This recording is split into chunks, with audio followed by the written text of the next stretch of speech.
श्रीशैलेशदयापात्रं दीभक्त्यादिगुणानवं यतीन्द्रप्रवणं वन्दे रम्यजामातरं मुनिं रम्यजामातृयोगीन्द्रपादरेखामयं सदा तदा यत्तात्मसत्तादिं रामानुजमुनिं भजे. அல்லும் பகலும் அனுபவிப்பார் தங்களுக்கு சொல்லும் பொருளும் தொகுத்துரைத்தான் நல்ல மணவாள மாமுனிவன் மாறன் மறைக்குத் தனவான் உத்தந்தாதிதான் மன்ன புகழ் சேர் மணவாள மாமுனிவன் தன்னருளால் உட்பொருள்கள் தன்னுடனே சொன்ன திருவாய்மொழி நூத்தாந்தாதியான் தேனை ஒருவாதருந்து நெஞ்ச ஒத்து. சார்வரி வருஷம் ஐப்பசி மாசம் சுவாமி மணவாள மாமுனிகள் திருநட்சத்திரத்தை உத்தேசித்து திருவாய்மொழி நூத்தந்தாதியிலே எப்படி மாறன் மறைக்க தேன்னு சொல்றோம். அந்த சுவாமி நம்மாழ்வாருடைய திருவாய்மொழியின் விஷயத்தை ஒரு 10 பாசுரத்தோட விஷயத்தை ஒரே பாசுரத்தில் அந்த அர்த்த புஷ்டியோடன் கொண்டு வருகிறார் மணவாள மாமுனிகள். ஒரு 10லேருந்து ஒரு பாசுரத்தை எடுத்து அந்த திருவாய்மொழி எப்படி அந்த அர்த்தம் இதிலே பிரதிபாதிக்கப்படுகிறது என்று ஏதோ யதாசக்தி யதாமதி அனுபவிப்போம். உயர்வே பரன்படியை உள்ளதெல்லாம் தான் கண்டு உயர்வேத நேர்கொண்டு உரைத்து இந்த 2 அடிகள் அல்லது 1.5 அடிகள் தான் திருவாய்மொழியோட அர்த்தத்தை அப்படியே முதல் திருவாய்மொழி அர்த்தத்தை பிரதிபாதிக்கிறது. உயர்வே பரன்படி என்பது அந்த மேலான எம்பெருமானுடைய உயர்வை, அவனுடைய லட்சணங்களை, அவனுடைய குணங்களை, ஸ்வரூப ரூப விபூதிகளை இதெல்லாம் பிரதிபாதிக்கிறது என்ற அந்த விஷயத்தை உயர்வே பரன்படி என்ற சொற்களாலே தெரிவிக்கிறார் சுவாமி மணவாள மாமுனிகள். உள்ளதெல்லாம் தான் கண்டுன்னு அந்த குணத்தை, ஸ்வரூப விபூதி யோகத்தை எல்லாம் இந்த 10 பாசுரத்திலே தெரிவிப்பதை உள்ளதெல்லாம் என்றும் தான் கண்டு என்று எம்பெருமான் காட்ட ஆழ்வார் கண்டு அதை அனுபவிக்கிறார். இதை எப்படி எதிலேருந்து சொல்றார்னா உயர்வேத நேர்கொண்டுரைத்து ஸ்ருதி பிரக்கிரியாக, அதாவது வேத பிரமாணம் கொண்டு அபௌருஷேயமான எந்தவித தோஷரகிதமான வேதத்தை பிரமாணமாக கொண்டு அதன் மூலமாக அதன் அடியொத்தி அடிப்படையாக கொண்டு சுடர்மிகு சுருதிகள் என்னும்படி இந்த திருவாய்மொழியில் எம்பெருமானிய குணங்களை பிரதிபாதிக்கிறார் சுவாமி நம்மாழ்வார். அதில் முதல் பாசுரத்திலே எம்பெருமானுடைய விக்கிரகம் என்ன, துயரறு சுடரடின்னு சொல்றதுனால கல்யாண குணங்கள் என்ன, உயர்வர உயர்நலம் உடையவன் என்றும் இப்படி மயர்வர மதுரலும் என்றும் அவனுடைய அருளாலே பிரசாதிக்கப்பட்ட ஆழ்வார் என்றும் சுயப்பதித்துவமும் இப்படி எம்பெருமானை பற்றி அவனை தொழுதெழு என்று இதுவே ஆத்மஸ்வரூபம் என்று அதெல்லாம் பிரதிபாதிக்கிறார் முதல் பாசுரத்தில். உயர்வே பரன்படியை என்பது இந்த ஆமவையாய் ஆய் நின்று அவரே நாமவன் இவனிவன் அவளிவழுவழிவள்னு எல்லா ஜீவராசிகள் என்ன, அச்சித் என்ன, எல்லாத்துக்கும் சிருஷ்டி சம்மாரம் எல்லா நிலைகளிலும் எம்பெருமானே அதுக்கு கடவனாயிருக்கிறான். ஸ்தூல நிலைகளிலும் சரி, சூக்ஷ்ம நிலைகளிலும் சரி, எல்லாத்திலையும் வியாபித்து எம்பெருமான் அவற்றுக்கு அதீனமாய் இருக்கிறான். இதுதான் 4ஆம் பாசுரத்தில் ஆய் நின்ன அவரேன்னர். 8ஆம் பாசுரத்திலே வரன் முதலாயவை முழுதுண்ட பரபரன் என்பதனால் பிரளய காலத்தில் எல்லாத்தையும் தன் வயிற்றிலே அடக்கி அவன் ஒருவன் மட்டுமே இருந்தான் எம்பெருமான் ஸ்ரீமன் நாராயணன். ஆகையினால அந்த மேன்மையான பரபரனை தெரிவித்தார். கடைசி பாசுரத்திலே 11ஆம் பாசுரத்திலே அழிபொறையாய் நின்ன பரன் என்பதனால் ஒரு பஞ்சபூதகத்தினுடைய வர்ணவில் திரள்வழி அழிபொறை என்று ஒரு பஞ்சபூதத்தினுடைய குணத்தை சொல்லி அதுக்கு எம்பெருமான் அதீனமாக இருக்கிறான். அதேபோல் நித்திய உபோதிக்கும் அதீனமாக இருக்கிறான். உபயோபோதிக்கும் நாதத்துவம் தெரிவிக்கிறது. நித்திய உபோதி என்ன, உபயபோதி என்ன, இதுக்கு ரெண்டும் சுவாமியா இருக்கான். அதனால உயர்வே பரன் படின்னு மேலானவன், அந்த மேலானவனை சித்த அச்சித்து எல்லாத்துக்கும் சிருஷ்டி ஸ்திதி சம்மாரம் எல்லாத்துக்கும் கடவனா இருக்கான். அதை போல் பிரளய காலத்திலே மற்ற தேவர்கள் யாரும் இல்லாத போது அவர்களையும் விழுங்கி வையத்திலே வைத்து ரட்சித்தான். அதனால அவனே மேலான பரபரன், எல்லா ஜகத்தையும் சிருஷ்டி ஸ்ருதி சம்மாரம் பண்பவன், நித்தியபூதி லீலா விதிக்கு சுவாமியானவன் என்று இந்த 4ஆம் பாட்டு என்ன, 8ஆம் பாட்டு என்ன, 11ஆம் பாசுரத்திலும் தெரிவிக்கிறார். அப்படி உயர்வே என்று சொல்வதனால் மற்ற எல்லாரையும் கழித்து நேத்தி என்று கழித்து இவன் ஒருவனே மேலானவனாய் இருக்கிறான். அதுதான் அயர்வரும் அமரர்கள் அதிபதினு எல்லாருக்கும் மேலானவர்களுக்கும் மேலானவன் என்று தெரிவிக்கிறார். இன்னொன்று, உயர்வே என்று மற்றவர்கள் உயர்வு முயற்சியினால் வருகிறது. இவனுடைய உயர்வோ இயல்பாக சுவாபாவிகமாக உடையது, பொருந்தி இருக்கிறது என்று உயர்வே என்று இவனை தவிர வேறு உயர்வு யாருக்கும் இல்லை என்று அதையும் தெரிவித்து, இப்படி எம்பெருமானுடைய உயர்வையை மேன்மையே அவனுடைய குணங்களை உள்ளதெல்லாம் தான் கண்டு அப்படி எல்லாத்தையும் ஆழ்வார் தெரிவிக்கிறார். அது எப்படின்னா, முதல் பாட்டிலே கல்யாண குண யோகம், அதுதான் நலமுடையவன் என்று தெரிவிக்கிறார். நித்தியோபோதி யோகமும் அயரோரும் அமரர்கள் சொல்றதுனால நித்தியோபோதி யோகமும், துயரறு சுடரடின்றதுனால விக்கிரவ லட்சணியும் தெரிவிக்கிறார். 2ஆம் பாசுரத்திலே மனநகம் அலமரம் அலமிசை எழுதரும் மனுணர் வளவிலன் பொறியுணர்பவையிலன்னு சித்து அச்சித்து இரண்டாலும் பரிச்சேதிக்க ஒண்ணாத மனநுணர் வளவிலன்னு சித்தாலே சித்துக்கு வேறுபட்டவன், பொறியுணர்பவையிலன்னு அச்சித்தை விட வேறுபட்டவன் தெரிவித்தார். 3ஆம் பாசுரத்தாலே இளனது உடையனது என்பதால் சித்தென்ன, நிலநடை விசும்பிடை என்பதால் அச்சித் என்ன, இரண்டும் லீலா உபோதிக்கு உபலட்சணமாய் லீலா விருதி யோகத்தை தெரிவிக்கிறார் 3ஆம் பாசுரத்திலே. அந்த லீலா விபூதியில் இருக்கும் சித்த அச்சித்துக்கள் எம்பெருமானுக்கு அதீனப்பட்டவர்கள் என்பதை 4ஆம் பாசுரமான நாம் அவன் இவன் இவன் இவள் இவள் தாம் அவர் இவர் அதுவது உதுவது என்ற அந்த பாசுரத்தாலே எல்லா விஷயங்களும் ஸ்திரீ ஆண்கள் சித்து அச்சித்து எல்லாம் அவனதீனப்பட்டது என்று தெரிவித்தார். 5ஆம் பாட்டிலே அந்த ஸ்திதி மட்டும் இல்லை, அந்த அவனுடைய ஸ்திதியும் அவன் அதீனம் என்னும் இன்னும் 6ஆம் பாட்டிலே அதனுடைய பிரவൃத்தி நிவர்த்தி அவன் அதீனம் என்னுமிடம். அவரவர் தமது அறிவறி வகை வகை அவரவர் இறைவர் என்னபடி அடைவர்கள் என்பதனால் மற்ற அவவார் ருச்சிக்கு ஏற்ற மாதிரி மற்ற தெய்வதைகளை ஆசிரித்து எம்பெருமான் தேவதைகளுக்கும் சக்தி கொடுத்து அந்த பலனையும் கொடுக்கிறான். அவரவர் கர்மத்துக்கு ஏற்ற மாதிரி ருச்சி அமைகிறது. அது மட்டும் இல்லை, ஆத்மாக்களும் அச்சித்தும் ஸ்திதி பிரவೃத்தி நிவர்த்தி ஒரு காரியம் செய்யறதுக்கும் அதிலிருந்து விடுபடுறதுக்கும் எம்பெருமான் சக்தி கொடுக்கிறான். இதுதான் நின்னனர் இருந்தனர் கிடந்தனர் திரிந்தனர், நின்னிலர் இருந்திலர் கிடந்திலர் திரிந்திலர் என்னும் பாசுரத்தாலே தெரிவிக்கப்படுகிறது. அதான் 6ஆம் பாசுரம். 7ஆம் பாசுரத்திலே எம்பெருமான் சர்வ ஜகத்திலும் உள்ளும் புறமும் நிறைந்திருக்கிறான்.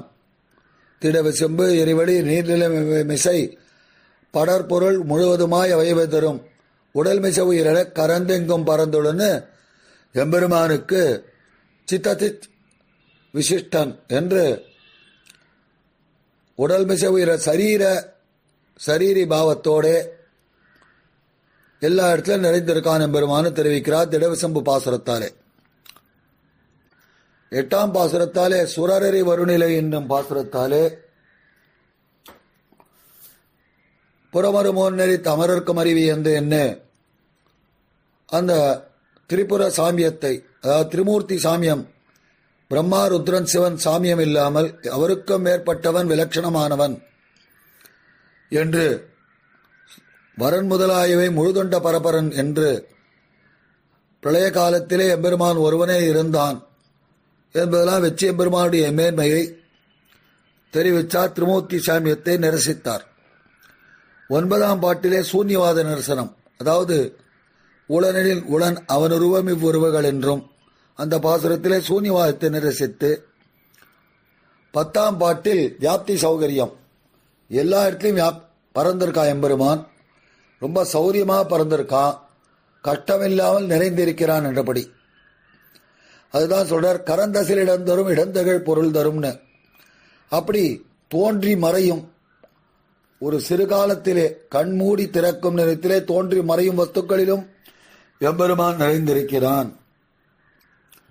பரந்த தன் பறவையுள் நீர் தரும் பலந்துரன் பரந்த அண்டமென நிலவிசம் பொழிவரன் எல்லா இடத்திலும் சௌகரியமாக நிறைந்திருக்கிறான் என்று தெரிவித்தார். அது வியாப்தி சௌகரியம் 10ஆம் பாட்டு.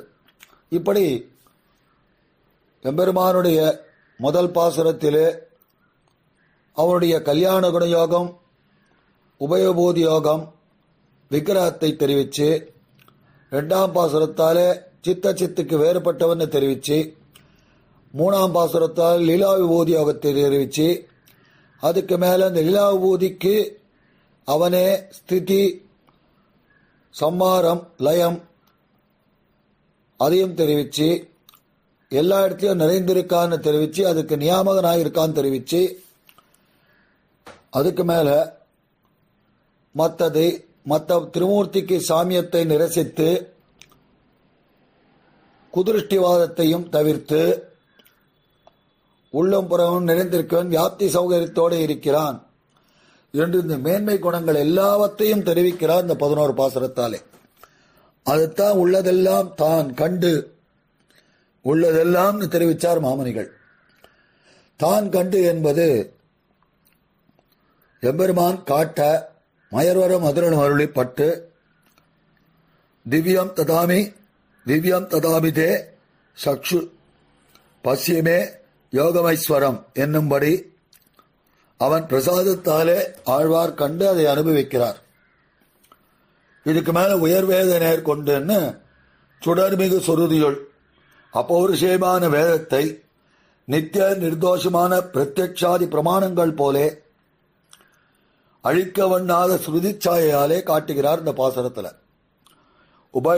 உயர்வேத நேர்கொண்டு என்று தெரிவிச்சால் அர்த்தம் வேதத்தில் பிரதிபாதிக்கப்பட்ட முக்கியமான பரத்துவத்தை மேன்மையை இந்த உயர்நில திருவாய்மொழி தெரிவிக்கிறதுன்னு தெரிகிறது. அது எப்படின்னு சுவாமி பிள்ளாஞ்சியில் நமக்காக எடுத்துக் கொடுக்கிறார்.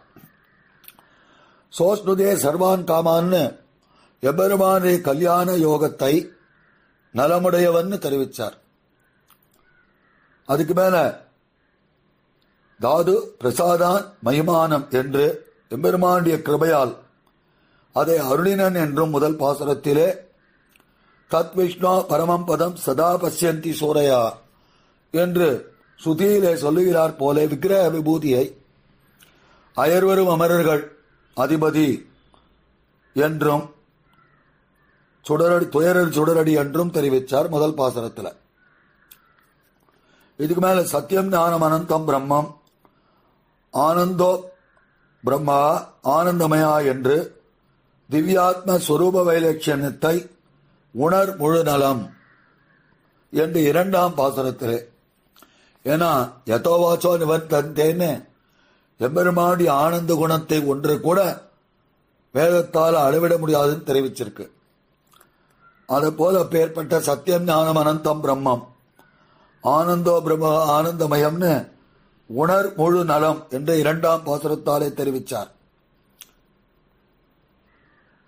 பாதோசிய விஸ்வா பூதானி திரிபாதஸ்யாம் மிருதம் திவி என்று விபூதியை சொல்லி பதிம் விஸ்வசிய என்று சொன்ன அந்த உபவிபூதி நாதத்துவத்தாலே லீலா விபூதியும் அவனது என்னமத்தை இளனது என்று பாதோசிய விஸ்வாபூதானி திரிபாத் என்று லீலா விபூதி ஒரு பங்கு திரிபாத் பூதி 3/4 பங்கு என்னும்படி 2 விபூதி யோகத்தையும் முதல்ல தெரிவித்தார். நித்திய விபூதி யோகத்தை முதல் பாசரத்திலே, லீலா விபூதி யோகத்தை இளனது உடையனது என்று 3ஆம் பாசுரத்திலே தெரிவிக்கிறார். அதுக்கு மேல சர்வம் கல்விதம் பிரம்மம் என்னும்படி எம்பெருமான் இந்த உலகத்துக்கு அதீனமாயிருக்கிறான். எல்லாருக்கும் சித்தச்சித்துக்குன்னு நாமவன் இவனவன் பாசுரத்தால் அவரவர் இறைவிலர் குறைவிலர் என்ற பாட்டுக்களாலும் 4ஆம் பாசுரம் 5ஆம் பாசுரத்திலே தெரிவித்தார். அதுக்கு மேல ஈஸ்வரஸ் சர்வபூதானாம் என்ற பிரமாண வச்சனம் கொண்டு, ஸ்ருதி வச்சனம் கொண்டு பிரவருத்தி நிவர்த்திகள் தததீனம் ஏன்னா ஈஸ்வரஸ் சர்வபூதானாம்னு சொல்லியிருக்கு. எல்லா பூதங்களும் சித்து எம்பெருமானுடைய அதீனப்பட்டது. பிரவருத்தி நிவர்த்தங்கள் அதை நின்றனர், இருந்தனர், கிடந்தனர், திரிந்தனர் என்ற 6ஆம் பாசுரம் கொண்டு நாம் காணலாம். இதுக்கு மேல யஸ்யாத்மா சரீரம் யஸ்ய பிருத்வி சரீரம் என்று திடவிசும்பு எரிவழி நீர்நிலைமிசை உடல் மிசை உயிரென கரந்தெங்கும் பரந்துடன்னு இந்த பிருத்வி என்ன ஆத்மா என்ன எம்பெருமானுக்கு சரீரமாய் திகழ்கின்றன என்று அதை தெரிவித்தார். அது மட்டும் இல்ல, அந்தர்பவிஷ்ய தத் சர்வம் வியாபியா நாராயண என்று சர்வ வியாபித்துவத்தையும் இந்த திடவிசும்பு என்று 7ஆம் பாசுரத்தாலே பிரதிபாதிக்கப்பட்டது. அதுக்கு மேல தமீஸ்வரனான பரமம் மகேஸ்வரம் தம் தேவானாம் பரமஞ்ச தெய்வதம் நாராயண பரபிரம்மம் தத்துவம் நாராயண பரா என்று சுரறிவருநிலை என்ற பாசுரத்திலே அந்த பிரம்மருத்ராதிகளுக்கும் மேலானவன் எம்பெருமான் என்று அதை தெரிவித்தார். அதுக்கு மேல சூன்யவாத நிரசனத்தை உளனில் என்ற 9ஆம் பாசுரத்தாலேயும் அனோரணியான் என்ற வியாப்தி சௌகரியத்தை பரந்து தன் பறவையுள் என்ற பாசுரத்திலும் இப்படி வேதத்தில் பிரதிபாதிக்கப்பட்ட எம்பெருமானுடைய கல்யாண குண யோகம், விக்கிரக யோகம், நித்திய விபூதி யோகம், லீலாபூதி யோகம் இவையெல்லாம் அவனது அதீனம், இவனுடைய நியாமகத்துக்குட்பட்டது, இவையெல்லாம் அவனுக்கு சரீரமாக இருக்கின்றன. யோ பிரம்மா விததாதி பூர்வம் என்று மற்ற தேவதைகளுக்கும் அவனே காரண காரியமாக இருக்கிறான் என்றும், அதுக்கு மேல சூன்யவாதத்தையும் குதிருஷ்டிகளையும் நிரசித்து வியாப்தி சௌகரியத்தையும் வெளியிட்டார். இந்த ஸ்ருதி வாக்கியங்கள் கொண்டு சுடர்மிகு சுருதியுள் என்ற விசேஷமாக ஆழ்வாரே தெரிவித்தார் போல் அதை உயர்வேத நேர்கொண்டு உரைத்து என்று மாமனிகள் தெரிவிக்கிறார். ஆக உயர்வே பரன்படியே என்று இவனுக்கு மேலான பரன் இல்லை, இவனே மேலானவன் என்று அதெல்லாம் உயர்வேத நேர்கொண்டு சுதிதாயாலே தெரிவிச்சு, எப்படி தெரிவிச்சார்னா எம்பெருமான் காட்ட கண்டு அவனுடைய பிரசாதத்தாலே காரணமில்லாருளாலே மயர்வரும் அருளப் பெற்ற ஆழ்வார் தெரிவித்தார். விக்கிரக யோகத்தை துயரறு தொடரடி என்று தெரிவித்தார் என்று இப்படி முதல் 1.5 வரியில உயர்வே பரன்படியை உள்ளதெல்லாம் தான் கண்டு உயர்வேத நேர்கொண்டு உரைத்து என்பதை அப்படியே உயர்வர உயரினம் 11 பாசுரத்தின் அர்த்தத்தை இந்த 1.5 வரி பிரதிபாதிக்கிறது என்று சுருக்கமாக ஏதோ நம்மால் முடிந்த அளவு அரியனால் இயன்ற அளவு தெரிவித்தேன். இப்படி அந்த திருவாய்மொழியில் உள்ள சமுத்திரம் போன்ற அர்த்த விசேஷங்களை ஒரு பரமாணுவிலே அடக்கினார் போல் திருவாய்மொழி நூத்தந்தாதியை நமக்காக ஒரு கேப்சூல் மாதிரி கொடுத்திருக்கார் சுவாமி மணவாள மாமனிகள். இன்னும் இதனுடைய விஸ்தரமான அர்த்த விசேஷங்கள் சுவாமி நம்பள்ளியோட ஈட்டுஸ்ரீ சுக்தி கொண்டு பெரியோர்களை ஆசிரியத்து ருச்சியுடையவர்கள் மேலும் மேலும் கற்கலாம். ஆழ்வார் எம்பெருமானார் ஜீயர் திருவடிகளே சரணம். ஸ்ரீ புள்ளலாம் ஜீயர் திருவடிகளே சரணம். இப்புவியில் அரங்கேசர் கீழடித்தான் வாழியே, எழில் திருவாய் மொழிப்புள்ளை இணையடியோன் வாழியே, ஆய்ப்பதில் திருமூலத் அவதரித்தான் வாழியே, அரவரச பெருஞ்சோதி அனந்தன் என்றும் வாழியே, எப்புயம் ஸ்ரீசைலம் எத்த வந்தோன் வாழியே, ஏறாரும் எதிராதன உதித்தான் வாழியே, முப்பொறினோல் மணிவடவும் முக்கோல் தரித்தான் வாழியே மோதிரிவன் மணவாள மாமுனிவன் வாழியே ஸ்ரீமதே ரம்யஜா மாத்ரு முனீந்திராய மாத்மனே ஸ்ரீரங்கவாசினே முயார் நித்யஸ்ரீ நித்யமங்கலம்.